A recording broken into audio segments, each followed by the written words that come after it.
Picture a mother forced onto the jagged pavement, screaming as her own children hurl rocks at her bloodied face. Her offense? A mere whisper of scandal.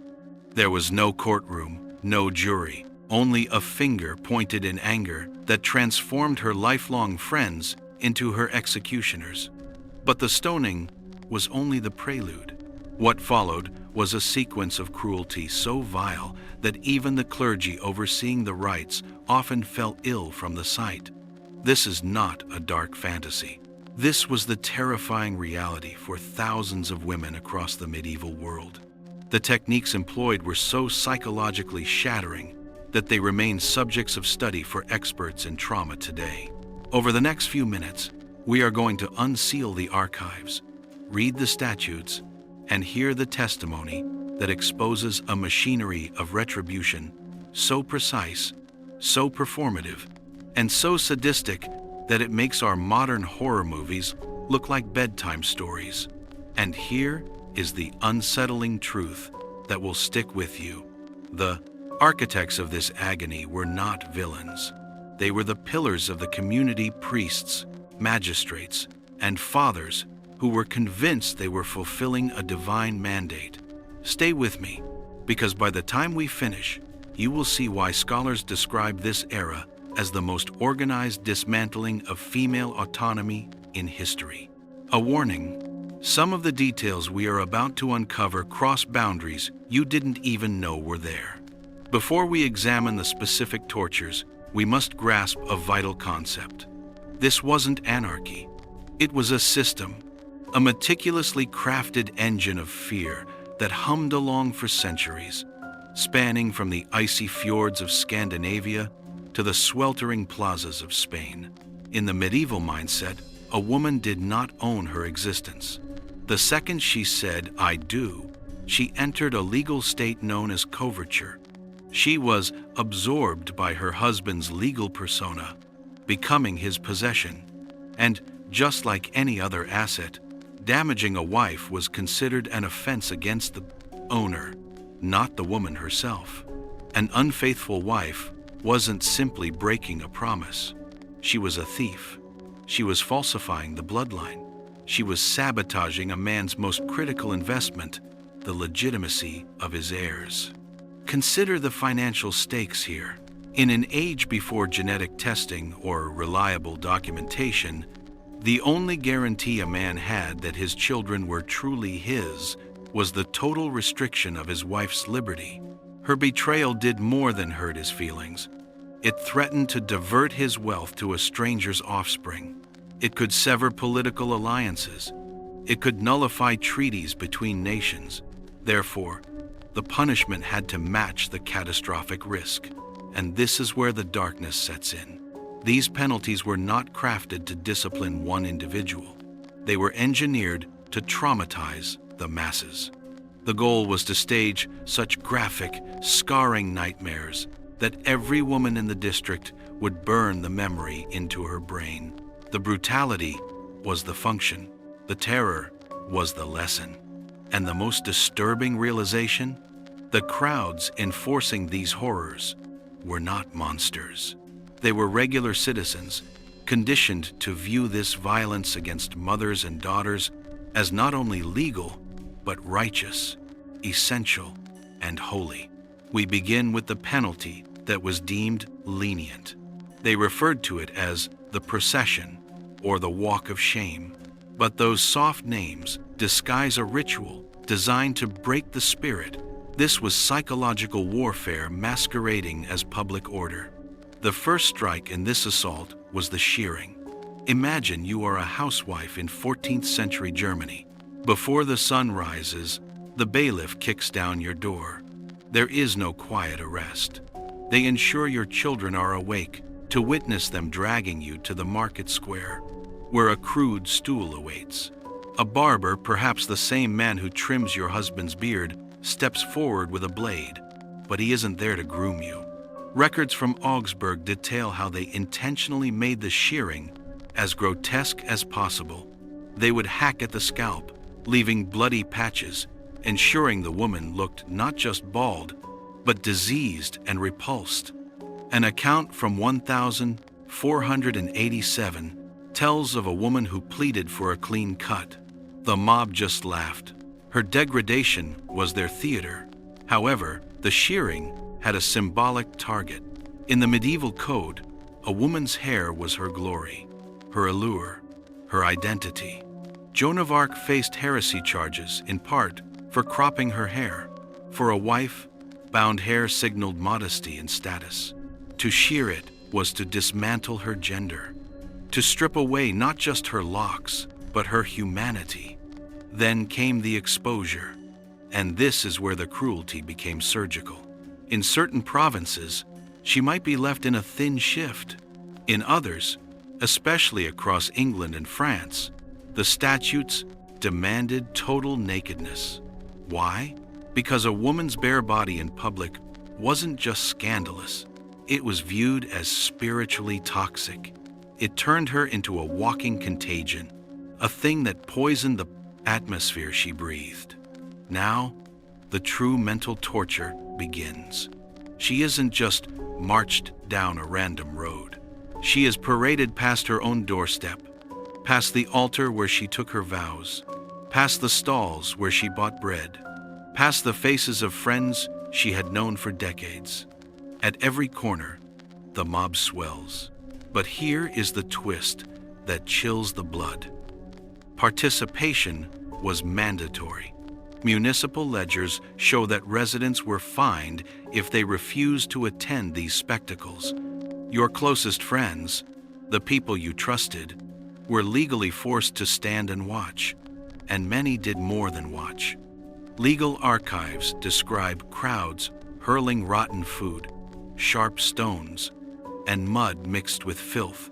A chronicle from Toulouse in 1342 records a woman blinded by a thrown bone. Another entry speaks of a pregnant victim who lost her child due to the sheer stress. The guards stood back. This was the system functioning perfectly. The march could drag on for hours. In major capitals, they chose the most circuitous path, parading the victim for half a day under blistering heat or freezing sleet. Some women fainted. Others shattered psychologically right there on the cobbles, wailing in madness, which only heightened the drama. And then, the final twist of the knife, the return. She would be dumped at her own threshold, often finding the door barred by her husband. Her children were instructed to ignore her. Sometimes, her belongings were already tossed into the gutter, scavenged by neighbors. But the nightmare didn't stop. That is what makes this so devastating. A woman who survived this ritual was branded forever. She could not remarry, could not find employment, and could not pray in church without sitting in a segregated sinner's bench. One Parisian diary mentions a woman who, 15 years after her walk, was still jeered at and spat upon in the street. This was social execution by design. The cruelty was the function. The terror was the lesson. And remember, this was the merciful double-do option, because when an accusation lacked hard evidence, the law had a darker method in reserve, the ordeal. The term sounds archaic to us, but you must understand, to them, this wasn't barbarism. This was the highest form of jurisprudence. They truly believed the divine would step in to rescue the pure and doom the wicked. This belief makes the reality even more grim. The most frequent test for alleged adulteresses was the trial by cold water. The logic behind it displays a warped brilliance. The water was not neutral.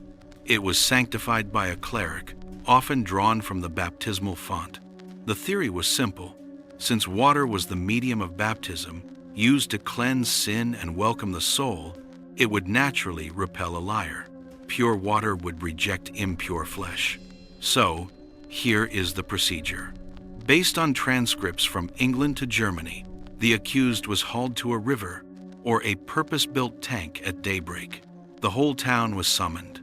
A priest conducted a solemn rite, blessing the depths and invoking judgment.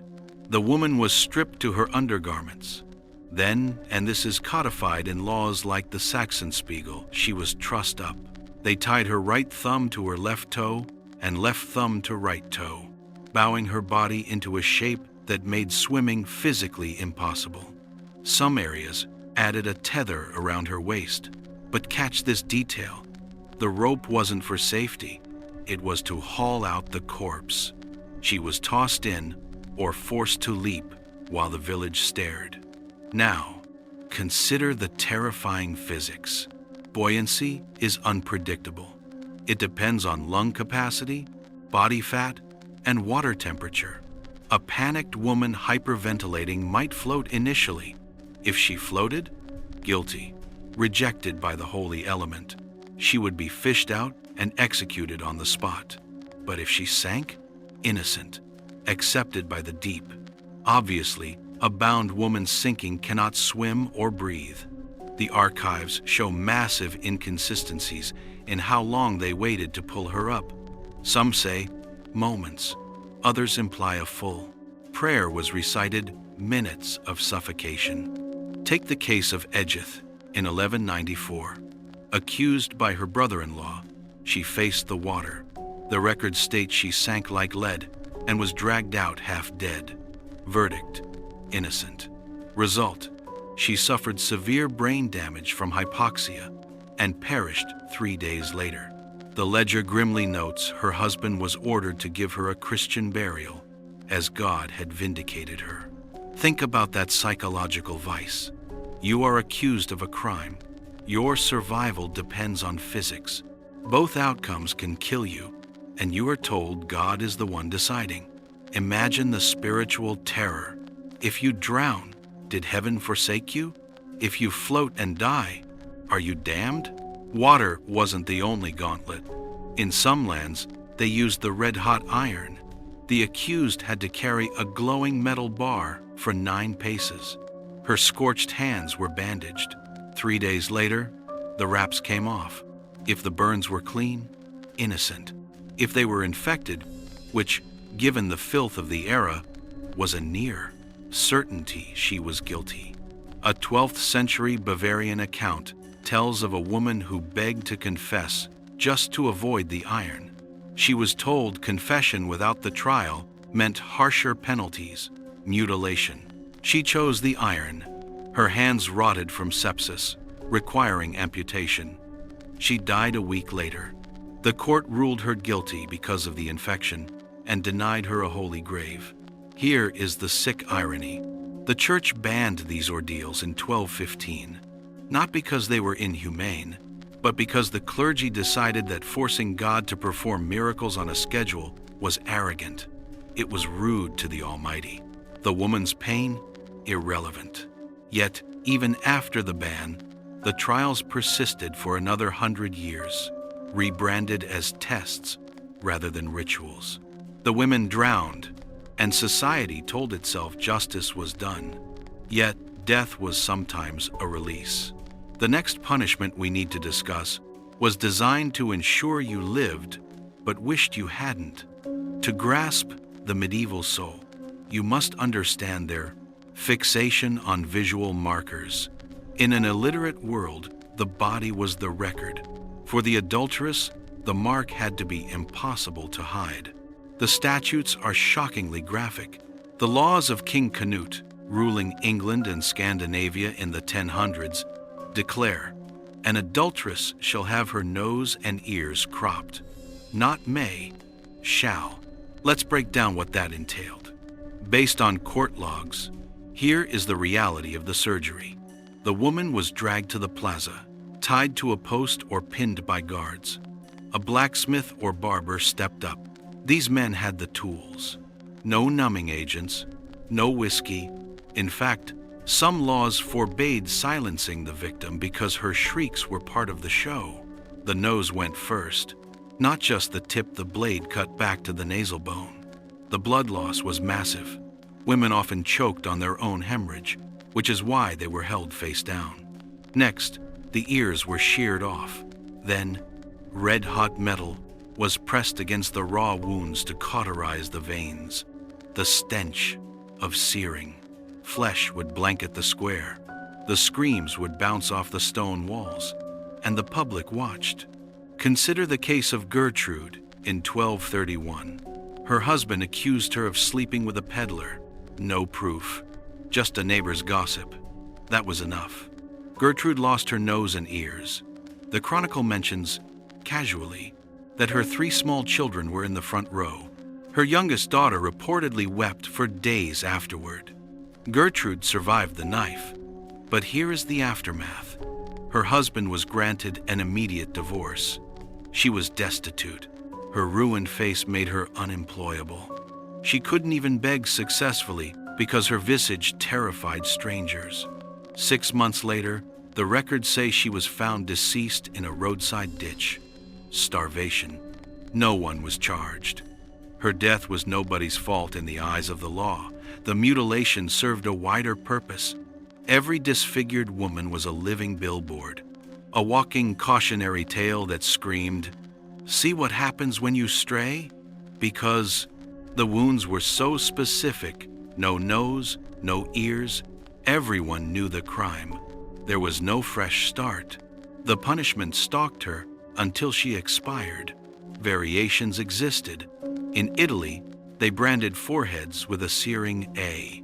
In France, if a woman protested too much, they might slice her tongue. Medical reality makes this grimmier. Many died weeks later from infection. Without antibiotics, the wounds festered, fever spiked, and sepsis killed them slowly. But legally, not an execution. She had been corrected. Her death was just bad luck or divine will. And the most cynical detail? The account books. Town ledgers show payments to the executioners per body part. 3 shillings for a nose, 2 for an ear. There was a price menu for destroying a woman's face. But mutilation was for the common rabble. For the elite women of noble blood, the system devised a torture of a different breed, one that killed you in silence, over decades. In 1314, France was rocked by the Tour de Nesle affair. The fate of the women involved reveals the ultimate psychological weapon: perpetual enclosure. Margaret and Blanche of Burgundy, wives of princes, were accused of infidelity. The evidence was shaky, the testimony coerced. Their alleged lovers were flayed and broken on the wheel. But for the princesses, death would have been a kindness. Instead, they were sentenced to life in a stone box. Architectural plans give us a glimpse of their hell. Margaret was locked in a cold tower chamber, perhaps 10 feet square, thick walls, 1 high slit for a window, a sealed door with a small hatch for food. No visitors, no letters, no news. Her only contact was the hand that slid a bowl of gruel through the slot. She had no books most women couldn't read, and even if she could, none were given. No light but the sun. Nothing to mark the years except the fading of the seasons. Margaret perished in that cell after 8 years. She was 30. The official cause was natural. Historians suspect suicide, or simply the body shutting down from despair and cold. Blanche endured 11 years before being moved to a convent, where she remained isolated until death. She spent more of her life as a prisoner than as a free woman. But they were royalty. They had blankets. For merchant-class women, there was something worse: immurement, being walled up alive. It was rare, but documented. A woman was placed in a tiny alcove, sometimes too small to stand in. Masons would brick up the entrance, leaving a single gap for scraps of food. She lived in her own tomb. In 1357, a Barcelona woman named Maria was walled into the city fortifications for adultery. The cell was so cramped she couldn't lie flat. She survived inside the stone for 9 years. Locals heard her weeping for months, then silence. When she finally died and they broke the seal, they found she had clawed prayers and curses into the rock with her fingernails until they were bloody stumps. Modern psychology tells us solitary confinement is torture after 15 days. These women lasted decades. And the cruelest part? It was framed as mercy. The church called it time to repent. Her agony was spun as spiritual cleansing. Some went mad. Chronicles describe women banging their heads against the masonry or babbling when fed. But there were no doctors. Madness was seen as demonic or a sign of guilt, and the silence was the final weapon. These women were erased from history, their names struck from family trees. They became ghosts before they died. And all of this, the drowning, the cutting, the walls, brings us to the most infuriating question of all. What about the men? While women were being flayed and buried alive, what happened to their partners in crime? The answer will make you seethe. Usually, a fine, maybe banishment for a season. In extreme cases, a public apology. That's it. The double standard wasn't a secret. It was the law. The Sachsenspiegel states, a man is only an adulterer if he sleeps with another man's wife. If he sleeps with an unmarried woman, just fornication, a minor sin. But for a wife, any external contact was treason. The system had escape hatches built for men. Nobles paid their way out. Men could demand trial by combat, fighting their accuser, which women were forbidden to do. Rich men hired champions to fight for them. And the hypocrisy? The judges, the executioners, the priests? Records show many of these men kept mistresses or visited brothels. The very men sentencing women to drown for infidelity were often adulterers themselves.